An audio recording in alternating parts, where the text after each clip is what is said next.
اعتماد اور بھروسہ استاد تھا۔ اس نے اپنی ایک کلیگ شیرین سے شادی کر لی۔ وہ اچھی بیوی تو ثابت ہوئی مگر دونوں اولاد کی نعمت سے محروم رہے۔ زندگی میں یہ ایک ایسی کمی تھی جس نے شیرین کو اندر سے بہت کھوکھلا کر دیا تھا۔ ہر وقت اس کا بی پی ہائی رہتا، نہ وہ فیلڈ میں جاتی اور نہ ہی گھر سے باہر نکلتی، نہ کسی پروجیکٹ میں دل لگتا اور نہ ہی کسی ایکٹیویٹی میں۔ امجد کے بہت سمجھانے کے باوجود بھی اس کا ذہن نہیں بدلا تھا اور امجد نے اسے اس کے حال پہ چھوڑ دیا تھا۔ وہ زیادہ تر وقت اپنے اسٹڈی روم میں یا فیلڈ میں مختلف پروجیکٹس کی ریسرچ کرتے ہوئے گزار دیتا۔ مہینوں گھر سے باہر رہتا اور گھر آتا تو شیرین کی اس عدم دلچسپی اس سے اور متنفر کر دیتی۔ زندگی بہت روکھی اور بدمزہ تھی۔ دونوں ایک دوسرے کے ساتھ رہنے پر مجبور تھے کیونکہ پرابلمز دونوں میں ہی موجود تھے۔ وہ اپنی اس محرومی اور کمی کا الزام ایک دوسرے کو بھی نہیں دے سکتے تھے، اسی لیے دونوں مجبوراً ایک دوسرے کے ساتھ زندگیاں گزار رہے تھے۔ دونوں اسپیچ لیس ہو گئے تھے، جیسے کہنے کو ان کے پاس کچھ نہیں رہا تھا، ایک دوسرے کو دیکھتے رہنا اور بس خاموش رہنا۔ امجد جو ہر شے کو قبول کرنے سے پہلے سوچتا تھا اور عقلی اور منطقی دلائل کے بعد کسی شے کو مانتا تھا، اب قدرت کے سامنے بے بس ہونے لگا تھا۔ اپنی محرومی کا اور بدمزہ زندگی کے شکوے وہ اندر ہی اندر کرتے نہیں تھکتا تھا۔ اللہ اور اس کا تعلق کبھی اچھا نہیں رہا۔ اسے اللہ نے پیدا کیا ہے ایک نیچرل سائیکل کے ذریعے، اور بس جو خدا نہ تو انسان کی دعائیں پوری کرے اور نہ اس کی محرومیاں دور کرے۔ اس خدا کی انسان کو کیا ضرورت؟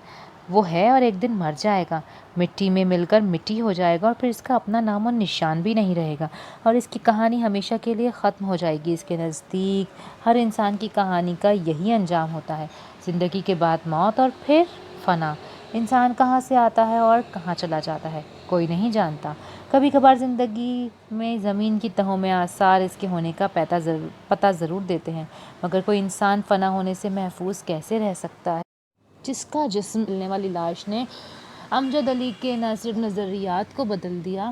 ٹرین کے سفر میں آج ہر شے اور ہر جگہ اسے ایک دوسرے سے مختلف دکھائی دے رہی تھی، یہاں تک کہ ایک پتھر اور درخت بھی دوسرے کے مشابہ نہیں تھے۔ پھر مختلف شکلوں اور جسامت کے انسان کیسے ایک جیسے ہو سکتے ہیں؟ لیکن انسانی اعضاء تو ایک جیسے ہی ہوتے ہیں اور وہ ایک جیسے افعال سر انجام دیتے ہیں۔ اگر کوئی مشین ایک جیسا کام کرتی ہے تو اس کی پروڈکٹس بھی ہمیشہ ایک جیسی ہوتی ہیں۔ ایک جیسا کام کرنے والے انسانی اعضاء کی صلاحیتیں مختلف کیوں ہیں اور اس کے حق میں منطقی اور عقلی دلائل کیا دیے جا سکتے ہیں؟ وہ بہت دیر تک سوچتا رہا مگر اسے کوئی سراغ نہیں ملا۔ وہ بہت زیادہ الجھنے لگا تھا اور بہت سوچنے سے اس کا دماغ بھی تھکنے لگا تھا۔ ٹرین چھوٹے چھوٹے گاؤں کے ریلوے اسٹیشنز پر بھی رک رہی تھی اور سفر طویل ہوتا جاتا تھا۔ مسافروں کو کوفت ہونے لگی۔ امجد کو خبر بھی نہیں ہوئی کہ اس کے ساتھ والی سیٹ پہ کون بیٹھا ہے اور کون اسے گہری نگاہوں سے دیکھ رہا ہے۔ شام ہو رہی تھی اور سورج بھی سارے دن کا طویل سفر کر کے اپنی منزل کی جانب رواں دواں تھا۔ اس کے زرد چہرے پر تھکاوٹ کے آثار نمایاں تھے۔ اس کی روشنی میں وہ خوش اور جوش و دم کے ساتھ نہیں لگ رہا تھا جو صبح اس کے اندر تھا۔ رفتہ رفتہ شام کی ملگجے سائے ہر جانب پھیلنے لگے۔ ٹرین انتہائی تیز رفتاری سے سفر طے کر رہی تھی اور امجد کا دل بہت بے چین ہو رہا تھا۔ وہ ریل کے ساتھ ساتھ اور پھر اچانک رستہ بدلنے والی پٹریوں کی جانب غور سے دیکھتا رہا۔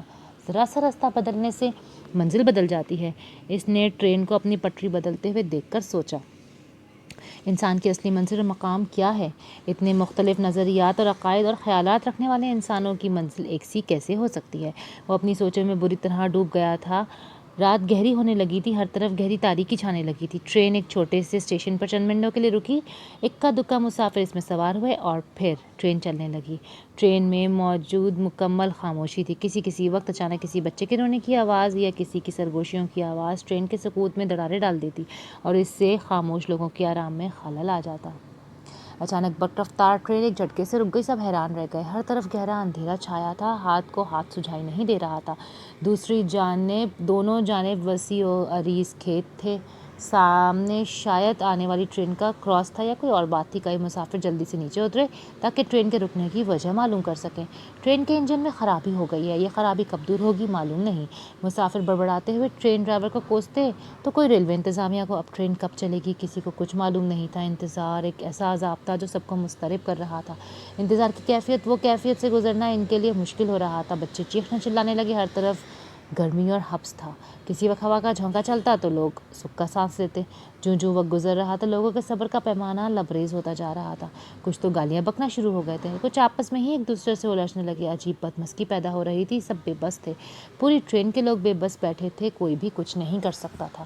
یا اللہ کوئی معجزہ دکھا دے، ایک عورت بلند آواز میں بولی تو امجد نے چونک کر آواز کی جانب دیکھنا چاہا مگر اسے اندھیرے میں تو کچھ نظر نہیں آیا۔ معجزہ، اس کے ذہن میں اس لفظ کی باز گشت ہونے لگی۔ لوگ ہاتھ اٹھا اٹھا کے دعائیں مانگنے لگے، مگر وہ خاموش مضطرب سا بیٹھا رہا۔ جو رات گزر رہی تھی، لوگوں کا اضطراب بڑھتا جا رہا تھا۔ ان کا بس نہیں چل رہا تھا کہ وہ ڈرائیور کو ہی مار ڈالیں۔ کوئی خبر لاتا کہ انجن ٹھیک ہونے میں تھوڑا وقت لگے گا، کوئی آ کر بتاتا کہ اب ٹرین صبح ہی چلے گی۔ صبح کے بارے میں سن کر سب لوگ بڑبڑانے لگتے، کوسنے اور گالیاں بکنے لگتے۔ ٹرین ساری رات بے حس و حرکت کھڑی رہی، کبھی انہیں رات کی تاریکی کی خوفزدہ کرنے لگتی تو کبھی جانوروں کی آوازیں ڈرانے لگتی، کبھی ڈاکوؤں اور لٹیروں کا خطرہ انہیں پریشان کرتا۔ عجیب سی بے بسی اور ویرانی کا منظر تھا۔ ڈرائیور پر امید تھا کہ سامنے سے آنے والی کسی ٹرین کا ڈرائیور ان کی مدد کر دے گا، مگر رات بھر کوئی ٹرین نہیں آئی۔ یہ بات سب کے لیے حیران کن تھی کہ رات بھر کوئی ٹرین ان کے پاس سے نہیں گزری۔ ساری رات بہت پریشانی سے گزر گئی۔ لوگ بے حد پریشان ہو کر نیند سے بوجھل آنکھوں کے ساتھ ادھر ادھر پڑے تھے۔ کچھ گہری نیند میں خراٹے لے رہے تھے، کچھ نیند کے باوجود بھی سو نہیں پا رہے تھے، اور کچھ بیٹھے بیٹھے اونگ رہے تھے۔ صبح کا اجالا نمودار ہوتے ہی ٹرین میں ایک بھگدڑ سی مچ گئی۔ جو بھی خبر سنتا خدا کا شکر ادا کرتا۔ کئی ایک نے تو خبر سن کر فوراً سجدہ بھی کر دیا۔ دریا پر پل ٹوٹا تھا، رات کو آنے والی ٹرین دریا میں گر گئی۔ بہت سے لوگ دریا میں ڈوب کے مر گئے۔ جو بھی سنتا ان کے رونگٹے کھڑے ہو جاتے اور وہ ہاتھ باندھ کر خدا کا شکر ادا کرتا۔ یہ تو بہت بڑا معجزہ ہوا ہے۔ واقعی معجزہ تو اسے ہی کہتے ہیں۔ اسجد کے سامنے بیٹھی سیٹ پر ایک ادھیڑ عمر ویل ڈریسڈ آدمی نے انتہائی شائستہ لہجے میں کہا تو اسجد نے چونک کر انہیں دیکھا۔ آپ کیا کرتے ہیں؟ اسجد نے پوچھا۔ میں پروفیسر ہوں، یونیورسٹی میں پڑھاتا ہوں۔ کیا پڑھاتے ہیں؟ فلسفہ، مگر سائیکالوجی، اسلامیات اور اردو میں بھی میں نے ماسٹرز کر رکھا ہے۔ اس شخص نے جواب دیا۔ آپ کا نام؟ شمس مظہری۔ وہ کہہ کر خاموش ہو گیا۔ آپ معجزہ کسے کہتے ہیں؟ اسجد نے کچھ سوچتے ہوئے پوچھا۔ جسے دیکھ کر عقل حیران ہو جائے؟ شمس مظہری نے جواب دیا۔ معجزے کا تعلق کس سے ہوتا ہے؟ اسجد نے پوچھا۔ اللہ سے، اس شخص نے جواب دیا۔ اتفاق اور حادثات بھی معجزے سے جنم لیتے ہیں کیا؟ امجد نے پوچھا۔ کیا مطلب؟ شمس نے حیرت سے پوچھا۔ ممکن ہے جس کو آپ معجزہ کہہ رہے ہیں وہ دوسروں کے لیے عام سی بات ہو، اس کی کوئی فطری یا سائنسی وجوہات بھی تو ہو سکتی ہیں، امجد نے جواب دیا۔ نوٹ: امجد اور اسجد ایک ہی بندے کے نام ہیں، کہیں پہ اسجد لکھا ہوا ہے اور کہیں پہ امجد۔ اب کہانی شروع کرتے ہیں۔ یعنی کہ آپ کے نظر میں معجزے کے باطنی اور روحانی پہلو نہیں ہے؟ شمس مظہری نے پوچھا۔ میں تو یہ کہہ رہا ہوں کہ جو بات آپ کے لیے معجزہ ہے ممکن ہے میرے لیے نہ ہو، اسجد نے کہا۔ کیا آپ اس ٹرین کے رکنے کو سائنسی وجہ یعنی اس کے انجن کی خرابی بتا کر مطمئن ہونا چاہتے ہیں؟ ٹرین کے انجن کا اچانک خراب ہونا اور یوں ٹھہر جانا اور ان سب مسافروں کا بچ جانا یقیناً معجزہ نہیں بلکہ قدرتی وجہ ہے، شمس مظہری نے حیرت سے پوچھا۔ شاید، اسجد نے جواب دیا۔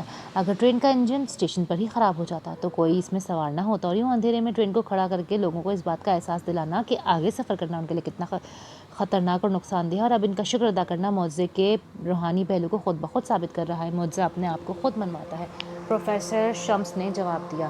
کیا آپ معجزوں کے قائل ہیں؟ اسجد نے کہا۔ ہاں، اسی لیے معجزہ اللہ کی ذات سے وابستہ ہے۔ کیا آپ معجزوں کے قائل ہیں؟ اسجد نے پھر سوال کیا۔ ہاں، اس لیے کہ معجزہ اللہ کی ذات سے وابستہ ہے اور انسان بھی تو اس کائنات کا معجزہ ہی ہے، پروفیسر شمس نے کہا۔ انسان معجزہ کیسے ہوا؟ اسجد نے حیرت سے پوچھا۔ ایک جیسے جسامت، اعضاء اور ظاہری خد و خال رکھنے والے انسان اندر سے کتنے پیچیدہ اور مختلف ہیں۔ ایک شے کی مختلف شکلیں ہونا، اس کے اندر خوبیاں اور خامیاں ہونا معجزہ نہیں تو اور کیا ہے؟ یوں کہہ لیں قدرت نے پوری کائنات کو انسان کے سانچے میں ڈال دیا ہے، یوں جیسے دریا کو ایک کوزے میں بند کر دیا ہے، انسان پوری کائنات اپنے اندر لیے ہوئے ہے، پروفیسر شمس نے کہا تو اسجد حیرت سے ان کی باتیں سننے لگا۔ اور اللہ خود کیا ہے؟ اسجد نے جان بوجھ کے پوچھا۔ کیا آپ کو معلوم نہیں؟ میرا علم آپ کے علم سے بہت مختلف ہے، اسجد نے جواب دیا۔ آپ کا علم اس بارے میں کیا کہتا ہے؟ ایک طاقت جس نے اس کائنات اور انسان کو بنایا ہے، اور اسجد الجھتے ہوئے بولا۔ بس اور کچھ نہیں؟ پروفیسر شمس نے پوچھا۔ اور کیا؟ کیا آپ نے اس کو کہیں اور محسوس نہیں کیا؟ مثلاً کہاں؟ اپنے اندر، بہت اندر؟ نہیں، اسجد نے صاف گوئی سے کہا۔ کبھی بھی نہیں؟ نہیں، دل کے دھڑکنے، دماغ کے سوچنے، پیٹ کی طلب اور آنکھوں کے نور میں کہیں بھی نہیں، پروفیسر شمس نے حیرت سے پوچھا۔ یہ سب کچھ تو جسمانی اعضاء کے فطری اور قدرتی عمل ہیں، اگر یہ اپنے افعال سے انجام نہیں دیں گے تو جسم کو ان کی کیا ضرورت ہوگی؟ اسجد نے جواب دیا۔ کیا آپ اندر سے ویسے ہیں جیسے آپ باہر سے دکھائی دیتے ہیں؟ پروفیسر شمس نے کہا۔ شاید ہاں، شاید نہیں۔ مسٹر، پروفیسر شمس نے کچھ کہنا چاہا۔ اسجد جلدی سے بولا۔ مسٹر اسجد، آپ کو اپنے آپ کو سمجھنے کی ضرورت ہے۔ آپ کیا ہیں آپ کو خود معلوم نہیں، آپ کیا کر سکتے ہیں اور آپ کی کیا فیلنگز ہیں، آپ کا کس سے کیا تعلق ہے اور کیسا تعلق ہے، آپ کو اپنے بارے میں سب کچھ جاننے کی ضرورت ہے۔ جب آپ اپنے بارے میں جان لیں گے آپ کو اپنے ہر سوال کا جواب مل جائے گا، پروفیسر شمس مظہری نے کہا۔ کیا آپ اپنے بارے میں سب کچھ جانتے ہیں؟ اسجد نے معنی خیز انداز میں پوچھا۔ سب کچھ تو نہیں مگر بہت کچھ۔ آپ سب کچھ کیسے جان پائے ہیں؟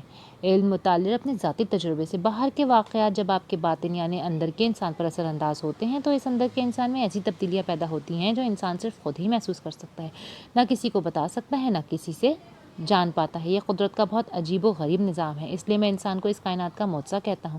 انسان دنیا میں اللہ کا ایک بہت عظیم الشان شاہکار ہے۔ پروفیسر شمس نے گہری سانس لیتے ہوئے کہا، شاہکار اور انسان؟ ہاں، میں نہیں مانتا۔ کس کو؟ پروفیسر نے حیرت سے کہا۔ انسان کبھی بھی شاہکار نہیں ہو سکتا، اسجد نے قطعیت سے کہا۔ پروفیسر مظہری خاموش ہو گئے۔ تمام نوری مخلوق چونک گئی، ان کی حیرت کی انتہا نہ رہی۔ بڑی سرکار کس قدر وثوق سے انسان کو اپنا شاہکار بتا رہی تھی اور انہیں ہر طرح سے قائل کرنا چاہتی تھی، اور جس انسان کو شاہکار بتایا جا رہا تھا وہی انسان اپنے آپ کو شاہکار ماننے سے انکار کر رہا تھا۔ کیسا عجیب مرحلہ آ گیا تھا! انہوں نے چونک کر سفید روشنی کی جانب دیکھا اور حیرت سے دیکھتے ہی رہ گئے۔ سفید روشنی بدستور روشن تھی، بہت مطمئن اور پرسکون۔ وہ اور زیادہ مضطرب ہونے لگے۔ پل ٹوٹا ہوا تھا، ٹرین آگے نہیں جا سکتی تھی اور انجن بھی ٹھیک نہیں ہو رہا تھا۔ ایک اسپیشل ٹرین ریلوے اسٹیشن سے ان مسافروں کو لینے کے لیے بھیجی گئی۔ تمام مسافر تتر بتر ہو گئے۔ پروفیسر مظہری کہاں چلے گئے وہ دوبارہ نظر نہیں آئے۔ اسجد انہیں ادھر ادھر دیکھتا رہا اور تلاش کرتا رہا مگر وہ کہیں دکھائی نہیں دیے۔ ان کی باتوں نے اس کے اندر سوالات کا ایک اور سلسلہ شروع کر دیا تھا۔ پروفیسر شمس مظہری کی باتوں میں الجھتا ہوا اپنے گاؤں کی جانب چل دیا۔ پورا گاؤں اسجد سے ملنے آ رہا تھا اور سب اسے زندہ سلامت دیکھ کر بہت خوش ہو رہے تھے۔ اس کا والدین، عزیز و اقارب، دوست احباب سب اس سے ملتے اور دعائیں دیتے۔ وہ والدین کا اکلوتا بیٹا تھا اور اس کے والدین بہت عمر رسیدہ تھے، جن کی زندگی کا مقصد صرف اسجد کے لیے ہر لمحہ دعائیں کرنا تھا۔ وہ اسے دیکھ دیکھ کر خوش ہوتے، ماں اس کی بلائیں لیتے نہیں تھکتی تھی۔ باپ اسے زمین پر پاؤں نہیں رکھنے دے رہا تھا۔ وہ اتنی شدید محبت سے جھنجھلانے لگتا مگر محبت کا لمس اندر ہی اندر مطمئن بھی کرتا رہا۔ اس کے ماں باپ شکر ادا کرتے نہ تھک رہے تھے کہ وہ موت کے منہ سے بچ کر آیا تھا۔ اس واقعے نے اور پروفیسر شمس مظہری کی باتوں نے اس کے خیالات اور نظریات کو اپنے انداز سے جھنجھوڑ ڈالا تھا۔ وہ خاموش رہتا، اس کے والدین اس کی خاموشی کا اور ہی مطلب سمجھ رہے تھے۔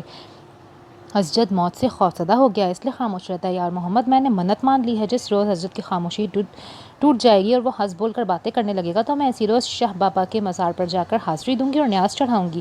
اس کی ماں نے ایک روز شوہر سے سرگوشی کرتے ہوئے کہا، تو شاہ بابا کے مزار پر جانے کے بہانے ڈھونڈتی رہتی ہے، ذرا سی خوشی کی خبر ملتی ہے تو وہاں پہنچ جاتی ہے۔ یار محمد نے مسکرا کر کہا، سچ، وہاں جا کر مجھے بڑا سکون اور خوشی ملتی ہے۔ اسجد کی ماں بولی، اور تیرا بیٹا نہ مزاروں کو مانتا ہے نہ اللہ والوں کو۔ یار محمد نے کہا، وہ تو باولا ہے، اور اب کی بار میں یہی دعا کروں گی کہ اللہ اس کو ہدایت دے اور اس کی عقل پر پڑے پردوں کو ہٹا دے۔ اسجد کی ماں نے کہا تو یار محمد مسکرانے لگا۔ اسجد ہر وقت ایک معمولی کمرے میں چارپائی پر اٹھتا بیٹھتا، کروٹیں بدلتا ہوا اپنی سوچوں میں گم رہتا۔ تم ہر وقت کیا سوچتے رہتے ہو؟ گھر سے باہر جاؤ، یار دوستوں سے ملو، ان سے باتیں کرو، یوں لیٹ لیٹ کے بیمار ہو جاؤ گے۔ یار محمد نے ایک روز اس کے قریب بیٹھ کر کہا، ابا جی، کیا مولوی چراغ دین زندہ ہیں؟ اسجد نے چونک کے پوچھا، ہاں ہاں، کیوں نہیں، مگر بہت بزرگ ہو چکے ہیں، تم کیوں پوچھ رہے ہو؟ یار محمد نے حیرت سے پوچھا، میں ان سے ملنا چاہتا ہوں، اسجد نے جواب دیا۔ کیوں؟ یار محمد نے چونک کے پوچھا، کیونکہ دیکھنا چاہتا ہوں میں۔ وہ سنجیدگی سے بولا، کیا آپ کے خیال میں کیا مولوی صاحب اللہ والے ہیں؟ اسجد نے پوچھا، اللہ والے؟ یار محمد نے یوں چونک کر پوچھا جیسے اسے جھٹکا لگا ہو۔ ہاں، اللہ والے۔ اسجد نے پھر پوچھا، تم آج کیسی باتیں کر رہے ہو؟ کیا کوئی خواب دیکھ رکھا ہے؟ یار محمد نے رازدارانہ انداز میں پوچھا، نہیں، کسی سے سنا تھا مگر یقین نہیں آیا، اب مل کر دیکھنا چاہتا ہوں کہ سچ کیا ہے۔ اسجد نے کہا، اوہ، تو یہ بات ہے، مجھے بھی حیرت ہو رہی تھی کہ تم کیسے ایسی باتوں پر یقین کرنے لگے۔ کیا مطلب؟ کیا میں؟ اسجد نے حیرت سے پوچھا، کسی بات کو ماننے کے لیے یقین اور یقین کرنے کے لیے ایمان چاہیے، اور تمہارا تو ایمان ہی ڈولتا رہتا ہے، کبھی کسی بات کو مانتے ہو تو کبھی خود ہی جھٹلا دیتے ہو۔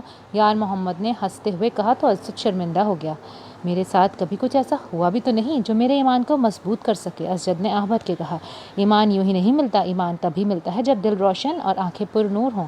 جب ہم ہر بات کو جان کر اور مان کر انکار کرتے جائیں تو ایمان کہاں سے جنم لے گا؟ پہلے رک کر کسی کی بات کے بارے میں سوچو تو صحیح، پھر آگے بڑھو۔ اسجد علی، میں نے تمہاری سوچوں پر بھی پابندی نہیں لگائی ہے، تم نے جو کچھ بھی سوچا میں تجھے روکتا نہیں، تم نے جو کچھ بھی کرنا چاہا اس سے نہیں روکا۔ اب کی بار تم کیا سوچ کر آئے ہو؟ یار محمد نے پوچھا، کچھ نہیں، بس پریشان ہوں، اسجد نے آہ بھر کے جواب دیا۔ یار محمد نے پوچھا، کیسی پریشانی ہے؟ یہی تو سمجھ میں ہی نہیں آ رہا، بہت مضطرب ہوں، میرے اندر بہت اضطراب ہے، مولوی صاحب سے کچھ پوچھ کر اس اضطراب کو دور کرنا چاہتا ہوں۔ ٹھیک ہے، میں مولوی صاحب کو کہوں گا، وقت نکال کر گھر تشریف لائیں، مسجد میں تم ایسی باتیں نہیں پوچھ سکو گے، ہر وقت ہجوم ان کے گرد بیٹھا رہتا ہے۔ یار محمد نے کہا تو اسجد خاموش ہو گیا اور یار محمد کمرے سے باہر نکل گیا۔ اسجد کی ماں صبح سویرے ہی شاہ بابا کے مزار پر جانے کی تیاری میں مصروف تھی۔ اسجد کے ایک دیری نہ دوست کا اتفاق سے وہاں پہ گزر ہوا اور ازجد ان کے ساتھ قدرے مصروف ہو گیا۔ ایک دو بار کھیتوں میں بھی چلا گیا۔ اس کا بدلا ہوا مزاج دیکھ کر اس کی ماں قدرے خوشی محسوس کر رہی تھی اور اس خوشی میں وہ مزار پر نیاز چڑھانے جا رہی تھی۔ ازجد بیٹا، ہم دونوں شاہ بابا کے مزار پر جا رہے ہیں، تم گھر پر ہی رہو گے یا باہر جانے کا پروگرام ہے؟ ازجد کی ماں نے پوچھا۔ گھر پر ہی رہوں گا۔ اگر گھر پر ہی رہنا ہے تو ہمارے ساتھ چلو، شاہ بابا کے مزار پر جانے سے دل کو بہت سکون ملتا ہے، میں تو کہتی ہوں چل ہمارے ساتھ، ازجد کی ماں نے کہا۔ جن باتوں کو میرا دل نہیں مانتا میں وہ نہیں کرنا چاہتا، ازجد نے کہا تو اس کی ماں اس کا جواب سن کر خاموش ہو گئی۔ دونوں کے جانے کے بعد ازجد اپنے کمرے میں سونے چلا گیا۔ دروازے پر دستک ہوئی تو جھنجھلا کر اٹھا اور دروازہ کھولنے چلا گیا۔ دروازہ کھولا تو سامنے مولوی چراغ دین کھڑے تھے۔ انتہائی بوڑھے ہو چکے تھے، سفید داڑھی کافی لمبی ہو چکی تھی اور جسم پہلے سے بھی زیادہ لاغر اور کمزور ہو چکا تھا۔ ازجد نے بہت مشکل سے انہیں پہچانا۔ السلام علیکم مولوی صاحب۔ وعلیکم السلام۔ کیسے ہو بیٹا؟ یار محمد بہت اصرار کر رہا تھا گھر آنے کو، آج تھوڑا سا وقت ملا تو سوچا چلا آؤں۔ اماں اور بابا تو شاہ بابا کے مزار پر حاضری دینے گئے ہیں، آپ اندر تشریف لائیے، ازجد نے اندر آتے ہوئے کہا تو مولوی صاحب اس کے ہمراہ کمرے میں داخل ہو گئے۔ ازجد نے ایک کرسی آگے کی اور انہیں عزت سے بٹھایا۔ یار محمد بتا رہا تھا تم کچھ پریشان ہو اور مجھ سے ملنا چاہتے ہو، خیریت تو ہے؟ مولوی صاحب نے پوچھا۔ ہاں، الجھ سا گیا ہوں، کچھ سمجھ میں نہیں آ رہا حقیقت کیا ہے، ازجد علی بولا۔ کیا مطلب؟ مولوی صاحب انسان کس شے سے بنا ہے؟ مٹی سے۔ مٹی سے یا نطفے سے؟ نطفے سے وہ جنم لیتا ہے اور مٹی سے تخلیق ہوا ہے، جیسا کہ اللہ نے فرمایا ہے، اور انسان کی پیدائش کو منی سے شروع کیا، پھر اس کی نسل خلاصہ یعنی حقیر پانی نطفے سے کیا، پھر اسے درست کیا، پھر اس میں اپنی طرف سے روح پھونکی اور تمہارے کان، آنکھیں اور دل بنائے، مگر تم بہت کم شکر کرتے ہو۔ سورۃ السجدہ آیت نمبر 7 سے 9۔ مولوی صاحب کیا یہ بات الجھن پیدا نہیں کرتی کہ پہلے آدم کے پتلے کو مٹی سے بنا کر فرشتوں کے سامنے پیش کیا اور باقی نسل انسانی کو نطفے سے تخلیق کیا، پھر آدم کو مٹی کا پتلا بنا کر پیش کرنے کا کیا مقصد تھا؟ ازجد نے پوچھا۔ بیٹا کیسی باتیں کر رہے ہو؟ خدا قادر مطلق ہے، وہ جو چاہتا ہے پیدا کرتا ہے۔ آدم کا پتلا مٹی سے بنا کر انہیں فرشتوں کے سامنے پیش کرنے کا مقصد یہ تھا کہ انسان کی ان پر برتری کا اظہار، جبکہ نطفے سے پیدا ہونے والا انسان مختلف مراحل میں سے گزر کر ایک بچہ بنتا ہے، پھر اس کی ماں اسے جنم دیتی ہے۔ نطفے سے جنم لینے والے بچے کو کس طرح فرشتوں کے سامنے پیش کیا جا سکتا تھا؟ اللہ کی حکمتیں ہر شے میں پوشیدہ ہوتی ہیں، انسان صرف سوچ سکتا ہے، اس کے رازوں تک رسائی اس کے بس میں نہیں۔ مولوی صاحب نے قطعیت سے کہا۔ مولوی صاحب کیا اللہ والے بھی اللہ کے رازوں تک رسائی نہیں پا سکتے؟ ازجد نے چونک کر پوچھا تو مولوی صاحب نے چونک کر اس کی جانب دیکھا۔ اللہ کے سب بندے اللہ والے ہی ہوتے ہیں، مولوی صاحب نے جواب دیا۔ کیا اللہ والے کوئی خاص اور اس کے بہت قریب ہوتے ہیں اور آپ جیسے اور میری طرح کے اس کو ماننے والے دونوں اللہ والے ہی ہوتے ہیں؟ ازجد نے معنی خیز انداز سے پوچھا۔ مولوی صاحب اس کا سوال سن کر یکدم چونکے اور ایک لمحے کے لیے خاموش ہو گئے۔ مولوی صاحب آپ تو بہت نیک ہیں، عبادت گزار ہیں، اور میں تو بہت گناہ گار، نہ کبھی ڈھنگ سے اس کی عبادت کی اور نہ ہی اس پر ویسا ایمان رکھتا ہوں جیسا آپ اس پر ایمان رکھتے ہیں۔ ازجد نے پوچھا۔ میاں تم کیوں الجھی باتیں کر رہے ہو؟ خود بھی الجھ رہے ہو اور مجھے بھی الجھا رہے ہو، مولوی صاحب نے کہا تو ازجد کی بات سن کر حیران ہو گیا اور گہری سانس لی۔ مولوی صاحب آپ تو علم والے ہیں، آپ بتائیے اللہ کی کیا حقیقت ہے؟ ازجد نے کہا تو وہ پھر سے چونک گئے۔ کیا تم نہیں جانتے کہ وہ کون ہے اور کیا ہے؟ اور وہ ہم سب کا خالق ہے، اس نے انسان کو پیدا کیا ہے اور ساری کائنات کا خالق و مالک، ہر شے اس کے اختیار میں ہے، اس نے ہر چیز انسان کے لیے بنائی ہے، اور وہ فرماتا ہے میں نے سورج اور چاند کو تمہارے لیے کام پر لگا دیا، اور دونوں دن رات ایک دستور پر چل رہے ہیں، اور رات اور دن کو بھی تمہاری خاطر کام میں لگا دیا، جو کچھ تم نے مانگا سب میں نے تمہیں عطا کیا، اگر خدا کے احسان گننے لگو تو تم شمار نہ کر سکو گے۔ سورہ ابراہیم آیت نمبر 33 اور 34۔ مولوی صاحب نے کہا تو ازجد نے گہری سانس لے کر ان کی جانب دیکھا۔ اور انسان کیا ہے؟ ازجد نے پوچھا۔ اللہ کا بندہ، زمین پر اس کا نائب، مولوی صاحب نے مطمئن انداز سے جواب دیا۔ اللہ اور انسان کا تعلق کیا ہے؟ ازجد نے پھر پوچھا۔ خالق اور مخلوق کا، معبود اور عبد کا۔ اللہ نے انسان کو اس لیے پیدا کیا ہے کہ وہ اللہ کی عبادت کرے۔ کیا انسان صرف خدا کا نائب ہے اور کچھ نہیں؟ ازجد نے معنی خیز انداز سے پوچھا۔ میاں کیا تم اس بات کو جھٹلا رہے ہو جس کا ذکر وہ خود کرتا ہے؟ اور وہی تو ہے جس نے تمہیں زمین میں اپنا نائب بنایا اور ایک کو دوسرے پر درجے بلند کیے تاکہ اس نے جو کچھ تمہیں بخشا ہے اس میں تمہاری آزمائش کرے۔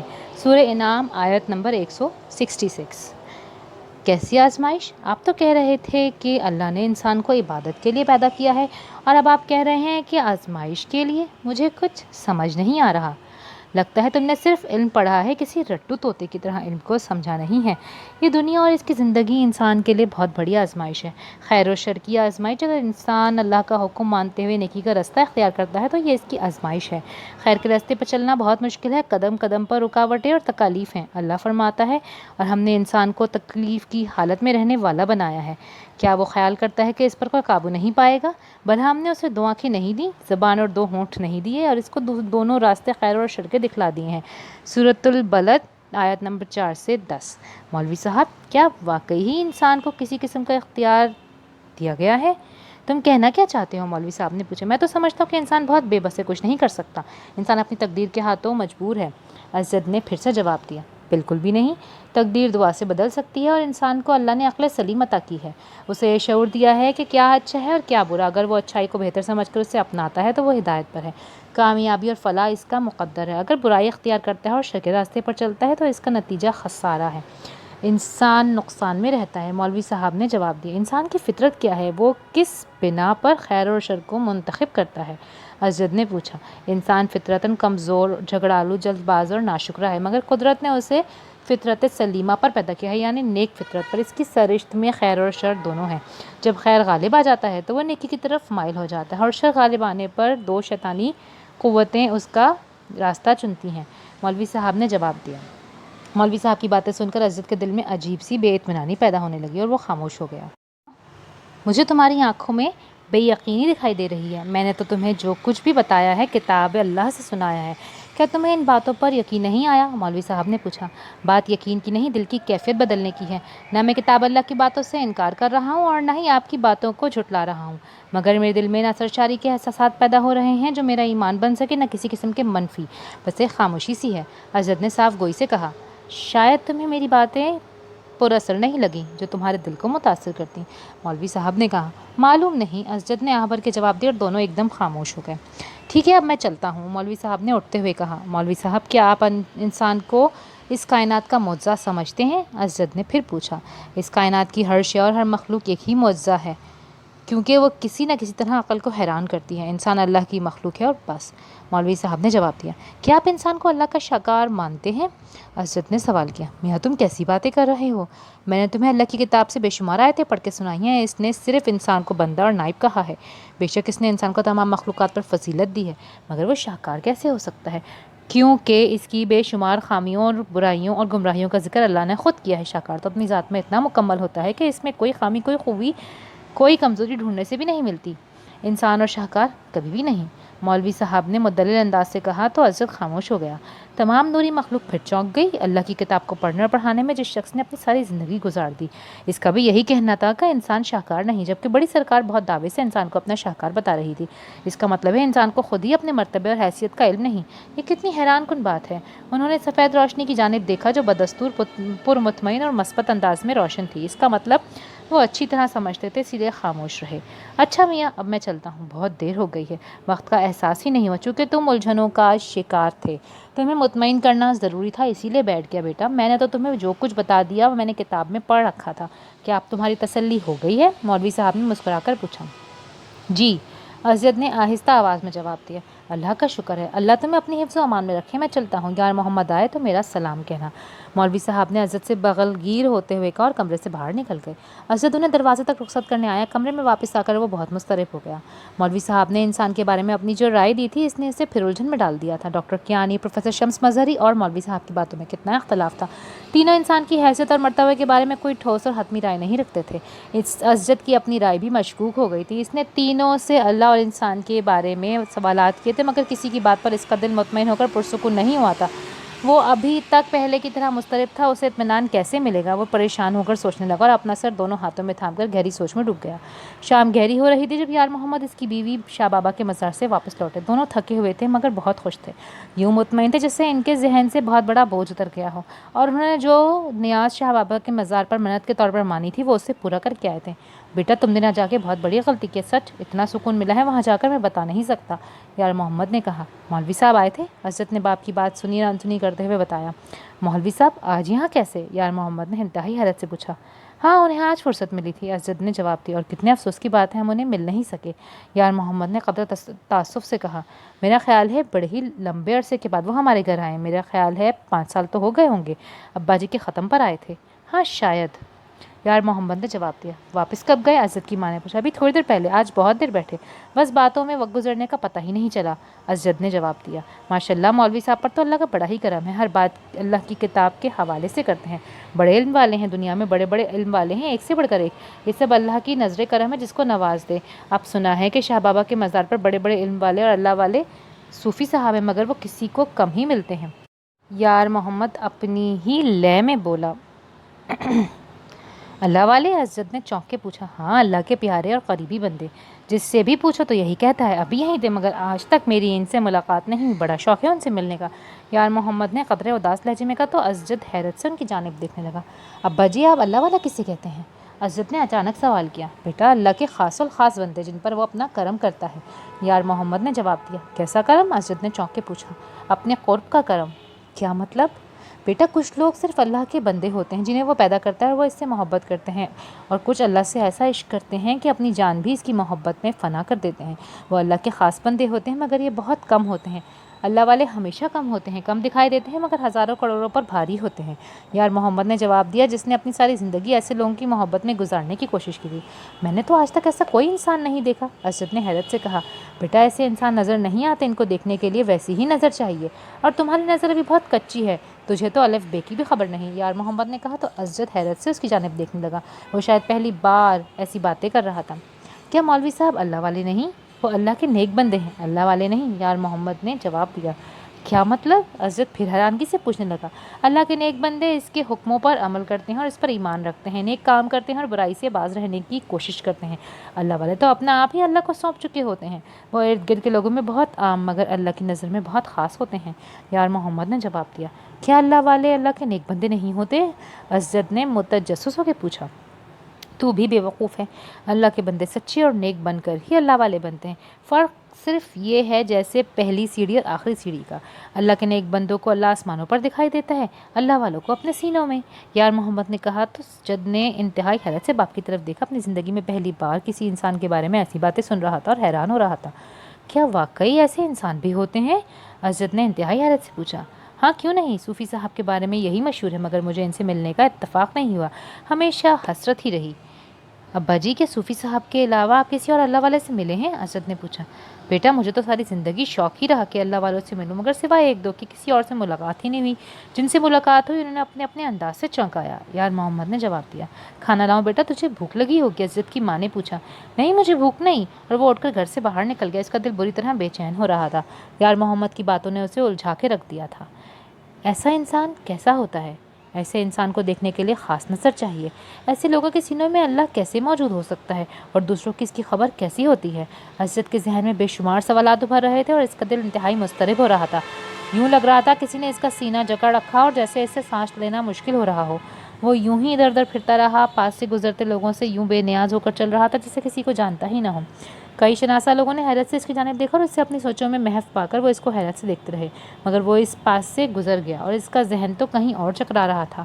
وہ رات گئے گھر لوٹا تو اس کے ماں باپ سونے کی تیاری کر رہے تھے۔ بیٹا، تو کہاں چلا گیا تھا؟ روٹی بھی نہیں کھائی اور اب آ رہا ہے، رات کتنی گزر گئی ہے، کوئی یار دوست مل گیا تھا کیا؟ اس کی ماں نے تشویش سے پوچھا۔ نہیں، وہ حیرت سے آہستہ آواز میں بولا۔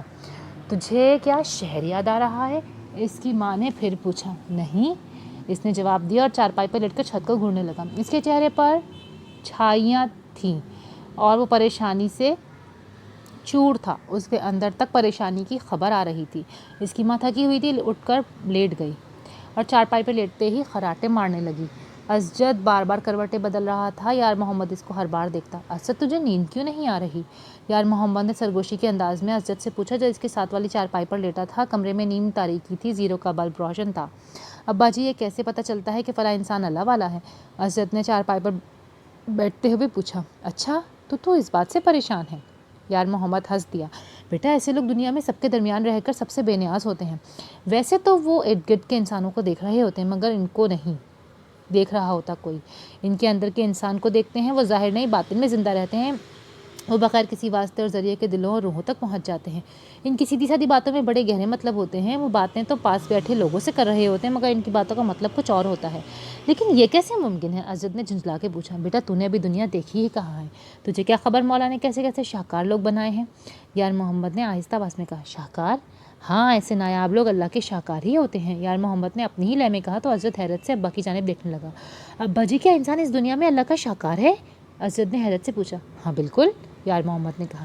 لیکن مولوی صاحب نہیں مانتے، وہ تو کہتے ہیں کہ انسان صرف اللہ کا نائب اور بندہ ہے، اس کی دوسری مخلوقات کی طرح ایک مخلوق ہے۔ وہ بھی ٹھیک کہتے ہیں، یار محمد نے جواب دیا، مگر وہ انسان کو شاہکار نہیں مانتے، اسجد نے جھنجھلا کر کہا۔ نہ مانے؟ یار محمد نے لاپرواہی سے کہا۔ ابا جی مجھے آپ کی باتوں سے الجھن ہو رہی ہے، اسجد زچو کے بولا۔ بیٹا ہر انسان شاہکار نہیں ہوتا، کچھ انسانوں کو اللہ نے خود جانوروں سے بھی بدتر بنایا ہے، مگر وہ ہوتے تو انسان ہی ہے نا، اور کچھ میں شر اور بدی اتنی زیادہ ہوتی ہے کہ انہیں شیطان کہا جاتا ہے، مگر وہ بھی انسان ہوتے ہیں۔ شاہکار تو اسے کہتے ہیں جس پر اس کا بنانے والا فخر محسوس کرے، اور ایسے شاہکار لوگ ہر دور ہر زمانے میں موجود ہوتے ہیں۔ مولا ان کو ایسا بناتا ہے کہ لوگ ان کو دیکھ کر اشش کر اٹھتے ہیں، اور مولا کو ان پر فخر محسوس ہوتا ہے۔ یار محمد نے کہا تو اسجد کے دل میں اس کی بات ایک دم سے کھپ گئی۔ ابا جی آپ کو یہ سب باتیں کہاں سے معلوم ہوئی؟ آپ تو زیادہ پڑھے لکھے بھی نہیں۔ اسجد نے حیرت سے پوچھا۔ اوے بے وقوفا، تجھے کس نے کہا کہ یہ باتیں کتاب پڑھ کر معلوم ہوتی ہیں؟ بیٹا میرے یہ بال دھوپ میں سفید نہیں ہوئے، میں نے تو سارے حیاتی اللہ والوں کے ساتھ گزارنے کی کوشش کی ہے۔ وہ لوگ تو بہت کم ملے، مگر علم ان کے بارے میں بڑا ملا۔ یار محمد نے مسکرا کے کہا۔ ابا جی مولوی صاحب ایسی باتیں کیوں نہیں کرتے؟ اسجد نے حیرت سے پوچھا۔ بیٹا مولوی صاحب بہت اچھے اور نیک انسان ہیں، مگر ان کے اپنے نظریات ہیں، وہ تو شاید اللہ والوں کو ہی نہیں مانتے۔ ایک دو دفعہ میری ان کے ساتھ بحث ہوئی تھی، وہ کسی ایسے انسان کے وجود کو نہیں مانتے، تو پھر میں نے ان سے بحث کرنا ہی چھوڑ دی۔ یار محمد نے کہا۔ ابا جی کہیں آپ بھی تو اللہ والے نہیں؟ اسجد نے مسکرا کے پوچھا۔ ارے نہیں بیٹا، میری اتنی اوقات کہاں، ہم تو مٹی کے بے وقت ذرے ہیں، وہ لوگ تو سیپ میں بند موتیوں جیسے قیمتی اور خوبصورت لوگ ہوتے ہیں، ہم تو ان کے پاؤں کی خاک بھی نہیں۔ لیکن یہ ان کی نظر کا فیض ہے کہ مجھ گنہگار میں بھی تھوڑی بہت سمجھ بوجھ پیدا ہو گئی ہے، یہ بھی اللہ کا بڑا کرم ہے، ایسے لوگوں سے کبھی کبھار ملا دیتا ہے۔ اب صوفی صاحب سے ملنے کا بڑا جی چاہتا ہے، کئی بار گیا ہوں وہ ملے ہی نہیں، پتہ نہیں مولا نے کب ان کا دیدار کرانا ہے۔ یار محمد نے حسرت سے کہا تو اسجد حیرت سے باپ کی جانب دیکھنے لگا، اس کے دل میں بھی صوفی صاحب کو ملنے کا تجسس پیدا ہونے لگا۔ اس نے تو ساری زندگی باپ سے کبھی کھل کر بات بھی نہیں کی تھی کہ وہ کھیتوں میں ہل چلانے والا ان پڑھ مزارے اس کی کتابی اور علمی باتوں کو کیسے سمجھ سکے گا، اور آج اس کے باپ نے اس کی ساری علمیت کو مات دے دی۔ اسے ایسے استاد ملے تھے جنہوں نے اس کو سب کچھ کتابوں کے ذریعے ہی پڑھایا تھا، اس سے اپنے باپ بہت برتر اور افضل محسوس ہونے لگا، جس کی باتیں مدلل تھیں اور جس کی باتوں میں اتنی کشش تھی کہ اس کا دل فوراً مان گیا۔ اس کے باپ نے ایک ہی لمحے میں کئی دنوں سے شدید پیدا شدہ الجھن کو کیسے عام انداز میں ختم کر دیا تھا۔ وہ چارپائی پہ لیٹ گئے اور سکون سے آنکھیں بند کر لیں۔ میں کل صوفی صاحب سے ملنے ضرور جاؤں گا، اس نے متجسس ہو کے سوچا اور اپنے اس عزم کو بار بار دہراتا گہری نیند سو گیا۔ تمام نوری مخلوق یار محمد کی باتیں سن کر چونک گئے، ایک دوسرے کو حیرت سے دیکھا اور پھر آہستہ آہستہ سفید روشنی کی جانب دیکھا جو بدستور روشن تھی۔ انہیں اس روشنی میں پہلے سے زیادہ اطمینان محسوس ہونے لگا، ان کے اندر انسان کے شاکار ہونے کے بارے میں شکوک و شبہات قدرے مان پڑنے لگے، وہ الجھن کا شکار ہونے لگے۔ اسجد صبح سویرے اٹھ بیٹھا تھا اور کہیں جانے کی تیاری میں مصروف تھا۔ یار محمد منہ اندھیرے ہی کھیتوں میں چلا گیا تھا، اس کی ماں صحن میں چولہا جلائے روٹیاں پکانے میں مصروف تھی۔ اسجد کو تیار دیکھ کر حیرت سے اسے دیکھنے لگی۔ خیر تو ہے بیٹا، کہیں جانے کی تیاری ہے؟ اس کی ماں نے توے پر روٹی ڈالتے ہوئے پوچھا۔ ہاں کچھ دوستوں کے ساتھ گھومنے جا رہا ہوں، اسجد نے بہانہ بناتے ہوئے کہا۔ اچھا خیر سے جا اور خیر سے آ، شام کو جلدی آنا، اس کی ماں نے پیار بھرے لہجے میں کہا۔ ٹھیک ہے، اسجد نے کہا۔ لے روٹی کھا لے، اس کی ماں نے روٹی اور انڈا فرائی کر کے اس کے سامنے چھوٹی سی ٹیبل پر رکھ دیا۔ اماں شاہ بابا کا مزار کہاں ہے؟ اسجد نے سوچتے ہوئے پوچھا۔ کیوں، تم لوگوں کا وہاں جانے کا بھی ارادہ ہے؟ شاید، اسجد نے کندھے اچکاتے ہوئے کہا۔ ضرور ضرور جانا، کل تو ہمارے ساتھ گیا ہی نہیں، آج دوستوں کے ساتھ ہی چلا جا۔ سچ بڑا سکون ہے ان کے مزار پر، اور سنا ہے بڑی کرامتوں والے تھے، اچانک نابینا ہو گئے مگر اللہ نے ان کے دل کی روشنی آنکھوں کی روشنی سے بڑھ کر دی۔ وہ وقت سے پہلے ہی ہر بات بتانے لگے، اور سنا ہے کل ہونے والی باتیں اللہ انہیں رات کو خواب میں دکھا دیتا تھا۔ ایسے لوگ کم ہی ہوتے ہیں، اس کی ماں نے انتہائی حیرت سے بتایا، اور اسجد خاموشی سے سنتا رہا۔ اور یہ صوفی صاحب کون ہیں جن کے بارے میں ابا جی کل بتا رہے تھے؟ صوفی صاحب کا ذکر کرتے ہوئے اسجد نے باتوں باتوں میں ماں سے معلومات لینا چاہی۔ معلوم نہیں، پر ان کے بارے میں بڑی بڑی باتیں سنی ہیں، بڑے سالوں سے شاہ بابا کے مزار کی دیکھ بھال کر رہے ہیں، اللہ والے ہیں، اور ان کی کئی کرامات مشہور نہیں؟ اسجد نے مسکرا کے پوچھا۔ پتہ نہیں، اس کے بارے میں تو نہیں سنا، بس تیرا باپ ہی بڑی تعریف کرتا ہے، کئی بار ملنے گیا مگر ملاقات ہی نہیں ہو سکی، اس کی ماں نے بتایا۔ ملاقات کیوں نہیں ہو سکی؟ اسجد نے حیرت سے پوچھا۔ اللہ ہی بہتر جانتا ہے، اس کی ماں نے کہا اور چائے کا کپ اس کے سامنے رکھ دیا، اور اسجد کو شاہ بابا کے مزار کا ایڈریس سمجھانے لگی۔ دوپہر کے قریب اسجد شاہ بابا کے مزار پر پہنچا جو اس کے گاؤں سے کافی دور تھا۔ شاہ زیب کی قبر پر بہرام خان نے سفید سنگ مرمر کی انتہائی دیدہ زیب عمارت بنوائی تھی، جس کے اندر قدم رکھتے ہی گلاب کے تازہ پھولوں کی مسحور کن مہک اور اگربتیوں کی مہک زائرین کے قلب و روح کو معطر کر دیتی۔ ایک عجیب سے سکون اور خوشی کا احساس روح میں سرایت کرتا محسوس ہوتا۔ شاہ زیب کی وفات کو 15-16 سال بیت چکے تھے، اور ماسٹر باسط علی اس وقت سے ہی مزار کی حضراں کی خدمت میں مصروف رہتے۔ وہ رات بھر قبر کے سرہانے بیٹھ کر آنکھوں میں اشکوں کا سیلاب لیے قرآن پاک کی تلاوت میں مصروف رہتے، صبح باسی پھولوں کو اٹھا کر تازہ پھول ڈال کر اور شاہ زیب کی روح کے لیے دعائیں مانگ کر مزار سے باہر چلے جاتے۔ پھر سارا دن وہ مزار پر نہ آتے، اور جب رات کو اکا دکا لوگ رہ جاتے تو پھر مزار پر آ جاتے۔ شاہ زیب لوگوں کے لیے شاہ بابا اور بابا جی بن چکا تھا، اس کے مزار سے لوگ بڑی عقیدت اور محبت رکھتے تھے اور ان کا عقیدہ بھی تھا کہ ان کے مزار پر دعائیں مانگنے آنے والوں کی دعائیں پوری ہو جاتی ہیں۔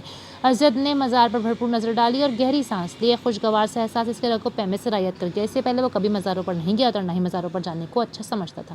وہ ہمیشہ اپنے باپ کی مخالفت کرتا تھا، اسی لیے بھی یار محمد اس کے سامنے بہت کم کسی مزار یا بزرگ کا ذکر کرتا تھا۔ اس نے دعا پڑھی اور مزار پر پھول ڈال کر باہر نکل آیا۔ کچھ لوگ مزار کے باہر دریوں پر قطار میں بیٹھے تھے اور ایک درویش سفید آدمی ان میں کھانا تقسیم کر رہا تھا۔ حضرت اس آدمی کو غور سے دیکھنے لگا۔ وہ پاس ہی کھڑے ایک لڑکی کے پاس چلا گیا۔ کیا یہ صوفی صاحب ہیں؟ اس نے سرگوشی کے انداز سے پوچھا۔ ارے نہیں، وہ یہاں کہاں؟ لڑکا مسکرا کے بولا۔ تو پھر وہ کہاں ہوں گے؟ حضرت نے رازدارانہ انداز میں پوچھا۔ وہ سارا دن کھیتوں میں ہوتے ہیں یا پھر مدرسے میں، اس لڑکے نے جواب دیا۔ اس وقت وہ کہاں ہوں گے؟ میرا خیال ہے کھیتوں میں ہوں گے۔ کھیت کس طرف کو ہیں؟ حضرت نے پھر سے پوچھا۔ ادھر آؤ، میں بتاؤں۔ وہ لڑکا اسے لے کر مزار سے باہر چلا گیا۔ اس کی کچی سڑک پر سیدھے چلتے جاؤ، جہاں ختم ہو جاتی ہیں وہاں سے کھیت شروع ہو جاتے ہیں۔ لڑکے نے اسے بتایا۔ شکریہ، وہ کہہ کر آگے جانے لگا۔ آپ صوفی صاحب سے کیوں ملنا چاہتے ہیں؟ لڑکے نے اچانک سے سوال کیا جس کا عزت کے پاس بھی کوئی جواب نہیں تھا۔ اس نے اس کی جانب دیکھا اور خاموشی سے چلنے لگا۔ وہ واقعی ان سے کیوں ملنا چاہتا ہے؟ اور اگر وہ مل گئے تو ان سے کیا سوال کرے گا؟ وہ ان کو یہ کہے گا کہ وہ صرف ان کو دیکھنے آیا تھا، یا پھر اپنے اندر کا کوئی اضطراب دور کرنے آیا تھا، یا پھر محض ان سے ملنے کا شوق اور تجسس سے ان کے پاس لے آیا تھا؟ وہ اپنی ہی سوچوں میں گم کچی پگڈنڈی پر چلنے لگا۔ سڑک اس قدر لمبی تھی کہ ختم ہونے میں نہیں آ رہی تھی۔ سڑک کے دونوں جانب گندم کے کھیت تھے، فصل تیار کھڑی تھی۔ درختوں اور وسیع کھیتوں کے علاوہ کوئی بندہ بشر دکھائی نہ دے رہا تھا۔ اصل کھیت تو اس سڑک کے ختم ہونے پر شروع ہوں گے اور سڑک نہ جانے کب ختم ہوگی۔ اس نے پریشان ہو کر سوچا۔ موسم قدرے گرم بھی تھا اور سورج بھی عین سر پہ تھا۔ اچانک اس سے اپنے پیچھے قدرے فاصلے پر گدھا گاڑی کی آواز آئی۔ وہ رک گیا اور اس کا انتظار کرنے لگا۔ گدھا گاڑی پر دو نوجوان لڑکے سوار تھے۔ حضرت نے انہیں رکنے کا اشارہ کیا اور ان کے ساتھ سوار ہو گیا۔ کہاں جا رہے ہو؟ حضرت نے پوچھا۔ کھیتوں تک، ایک نے جواب دیا۔ مجھے بھی وہیں جانا ہے۔ کیوں؟ دوسرے نے حیرت سے پوچھا۔ کسی سے ملنا ہے۔ کیا صوفی صاحب سے؟ اس لڑکے نے حیرت سے پوچھا تو حضرت خاموش ہو گیا۔ وہ دونوں بھی خاموش ہو گئے۔ سڑک کافی آگے جا کے ختم ہو گئی تو انہوں نے اسے اترنے کو کہا۔ یہاں سے کھیت شروع ہو جاتے ہیں۔ ویسے یہاں تم کس سے ملنے آئے ہو؟ صوفی صاحب یہاں ملنے نہیں والے، بہت سے لوگ ان سے ملنے آتے ہیں، ایک لڑکے نے تجسس سے پوچھا۔ ہاں، میں انہی سے ملنے آیا ہوں۔ پھر تو بڑے ہی بے وقوف ہو، میں نے پوچھا بھی تم نے بتایا ہی نہیں۔ اگر وہیں بتا دیتے تو ہم تمہیں بتا دیتے کہ صوفی صاحب کو اچانک شہر جانا پڑ گیا۔ وہ تو شہر چلے گئے ہیں، اس لڑکے نے بتایا تو حضرت کے چہرے پر پسینہ آنے لگا۔ اتنی لمبی سڑک اور اتنے سفر کا سوچ کر ہی اس کے اوزان خطا ہو گئے۔ کب واپس آئیں گے؟ حضرت نے پوچھا۔ ابھی تو رات کو ہی آئیں گے۔ بہرام خان کا بیٹا اچانک بیمار ہو گیا تھا، صوفی صاحب کو وہاں جانا پڑا، مگر یہ بھی پتہ نہیں کہ وہ رات کو بھی آتے ہیں یا نہیں۔ ویسے تو وہ کم ہی رات گاؤں سے باہر رہتے ہیں کیونکہ انہوں نے رات کو ہر حال میں شاہ بابا کے مزار پر حاضری دینا ہوتی ہے، اسی لیے ممکن ہے کہ وہ رات کو آ ہی جائیں۔ لڑکے نے اسے تفصیلاً بتایا۔ حضرت انتہائی پریشان ہونے لگا۔ یہاں سے واپس جانا کیسے ممکن ہے؟ میرا مطلب ہے کوئی سواری وغیرہ؟ حضرت نے ڈھلتے سورج کی جانب دیکھا۔ سواری کا تو سوال ہی پیدا نہیں ہوتا، البتہ ہم کوئی 2 گھنٹے بعد واپس جائیں گے، سبزیاں لینے آئے ہیں، اگر انتظار کرتے ہو تو کر لو۔ لڑکے نے قدرے لاپرواہی سے کہا۔ ٹھیک ہے، میں یہیں انتظار کر لیتا ہوں۔ وہ ایک درخت کے نیچے بیٹھ گیا۔ ٹھیک ہے۔ دونوں کھیتوں کے اندر چلے گئے۔ حضرت افسردہ دونوں کے ساتھ جاتے ہوئے دیکھنے لگا۔ درخت کے نیچے بیٹھ گیا۔ اس کی آنکھیں آنسوؤں سے بھرنے لگی۔ انسان کتنا دکھی ہوتا ہے، جب تک لمبا سفر کر کے آتا ہے تب تک اس کا سفر رائگاں ہو جاتا ہے۔ شدید قسم کا احساس زیاں اس کے دل کو پریشان کرنے لگا۔ یقیناً ابا جی نے بھی کئی بار کوشش کی ہوگی مگر وہ بھی صوفی صاحب کو نہیں مل پایا۔ آخر وہ کیوں نہیں مل پائے؟ اس میں کیا راز ہے؟ وہ متجسس ہو کر سوچنے لگا۔ کیا مزار پر موجود لڑکے کو معلوم نہیں تھا کہ صوفی صاحب شہر چلے گئے ہیں؟ ہو سکتا ہے اسے اس بات کی خبر ہی نہ ہو۔ کئی سوالات اس کے ذہن میں آنے لگے۔ وہ کبھی اٹھ کر ٹہلنے لگتا، کبھی تھک کر بیٹھ جاتا اور کبھی لیٹ جاتا۔ ایک ایک لمحہ گزارنا مشکل ہو رہا تھا۔ اسے رات تک گھر بھی پہنچنا تھا۔ اس کی ماں نے اسے خصوصی تاکید کی تھی کہ وہ شام تک گھر لوٹ آئے۔ اس مشکل سے 2 گھنٹے انتظار کیا اور سبزیوں سے لدی گدھا گاڑی پر ان لڑکوں کے ساتھ واپس آ گیا۔ وہ قدرے مایوس تھا، اس کے دل میں عجیب سا ملال تھا۔ صوفی صاحب سے نہ ملنے کا رنج اسے بہت شدت سے اندر ہی اندر دکھ دے رہا تھا۔ وہ رات کو بہت دیر سے گھر پہنچا تو اس کے ماں باپ بے حد فکر مند تھے۔ اسے دیکھ کر انہیں قدرے سکون آیا۔ بیٹا تو کہاں چلا گیا تھا؟ تیری ماں بتا رہی تھی کہ دوستوں کے ساتھ شاہ بابا کے مزار پر گیا ہے۔ مجھے تو بڑی حیرت ہوئی کہ تجھے اچانک کیا ہو گیا۔ ایک دن پہلے تو ہمارے ساتھ چلنے کو راضی نہیں تھا اور ہمیں منع بھی کر رہا تھا، اور اگلے دن خود ہی چلا گیا۔ یہ تیرے اندر کی دنیا کیسے بدل گئی؟ یار محمد نے مسکرا کے پوچھا۔ ابا جی، آپ نے اللہ والوں کی اتنی تعریفیں کی کہ دل چاہا ان سے مل ہی لوں، مگر صوفی صاحب نہیں ملے۔ یار محمد نے ہنستے ہوئے کہا۔ ہاں، مگر وہ کیوں نہیں ملتے؟ حضرت نے سنجھلا کے پوچھا۔